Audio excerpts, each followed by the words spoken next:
नीतीश बाबू बिहार के 9वीं बार मुख्यमंत्री बन गए हैं। एक बार फिर लालू यादव को झटका देकर उन्होंने 5वीं बार एनडीए के साथ हाथ मिलाया है और दोबारा मुख्यमंत्री भी बन गए। लेकिन बिहार की पॉलिटिक्स में इतना बड़ा उलटफेर की स्क्रिप्ट बिहार से 1000 किलोमीटर दूर से 10 दिन पहले लिखी गई थी, या ये कहें कि बीजेपी के मास्टर स्ट्रोक का असर 10 दिन बाद बड़े खेले के रूप में बिहार में नजर आया। आप सोच रहे होंगे ये कैसे। दरअसल एमपी के मुख्यमंत्री डॉक्टर मोहन यादव को बनाकर चौंकाने वाली बीजेपी ने लोकसभा चुनाव के पहले ही बिहार में मोहन यादव की तैनाती की थी। अपने पहले ही दौरे के लिए सीएम डॉक्टर मोहन यादव पटना पहुंचे थे, जहां बिहार के ओबीसी वोट बैंक का बड़ा हिस्सा माने जाने वाले 14% यादव वोटरों को साधने की कवायद सीएम मोहन यादव ने की थी।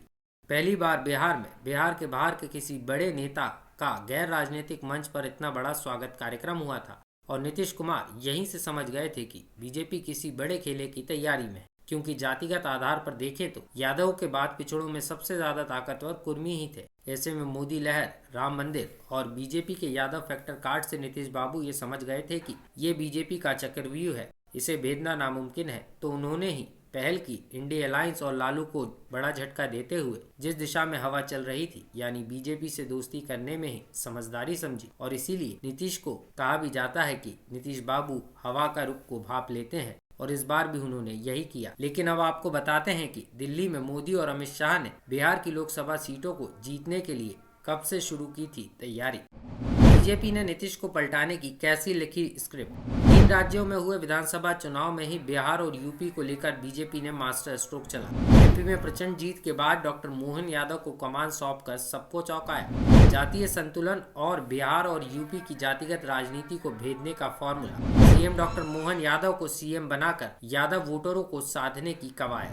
अपने पहले ही दौरे के दौरान सीएम मोहन ने पटना में दिखाया दम, गैर राजनीतिक मंच और यादव समाज के मंच पर दिखाई अपनी ताकत। ये बात तो बिहार पॉलिटिक्स में 10 दिन पहले की बीजेपी के मास्टर स्ट्रोक की हुई, लेकिन बिहार में खेला यहीं से शुरू हो गया था। क्योंकि नीतीश कुमार ये समझ रहे थे इंडिया अलायंस में सीट शेयरिंग का फॉर्मूला तैयार नहीं हो पा रहा है। सामने लोकसभा चुनाव है, 2014 की तरह अकेले लड़े तो 2 सीटों पर सिमट जाएंगे। कुर्मी का साथ मिल भी गया तो यादव वोट बैंक तो लालू के साथ ही जाएगा। इसलिए उन्होंने समय रहते ही खेला कर लिया। और अब आपको ये भी बताते हैं कि इस खेले के पीछे सीएम नीतीश कुमार को आखिर क्यों एनडीए में जाने को मजबूर होना पड़ा और क्यों बीजेपी ने भी नीतीश बाबू को 5वीं बार अपनाया।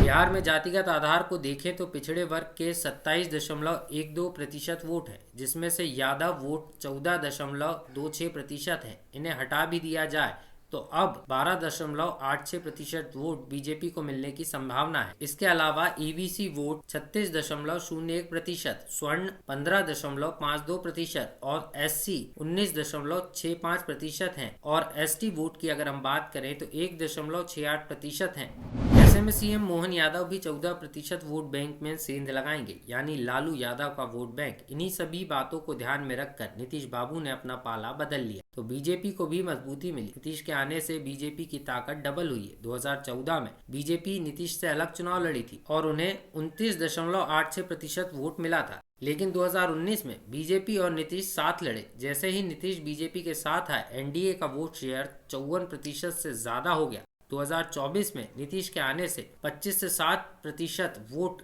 की गारंटी बीजेपी को हो गई है। खास बात यह है कि बिहार की पलटी पॉलिटिक्स में एमपी कनेक्शन यानी सीएम डॉक्टर मोहन यादव के कनेक्शन की तस्वीर भी साफ हो गई है। क्योंकि नीतीश बाबू के सीएम बनने के साथ ही बिहार में 10 दिन पहले सीएम मोहन यादव के साथ बिहार के 2 नेता सम्राट चौधरी और विजय सिन्हा नजर आ रहे थे। आज की तारीख में दोनों ही नेता राज्य के उप मुख्यमंत्री हैं। इसी कारण लोग बिहार में हुए खेल का क्रेडिट भी मोहन यादव को दे रहे हैं। जो भी हो, लेकिन बीजेपी ने बिहार में खेल आकर इंडिया अलायंस के दलों और कांग्रेस को एक बड़ी मुसीबत में डाल दिया है। लोकमत के लिए भोपाल से आकाश सेन की रिपोर्ट।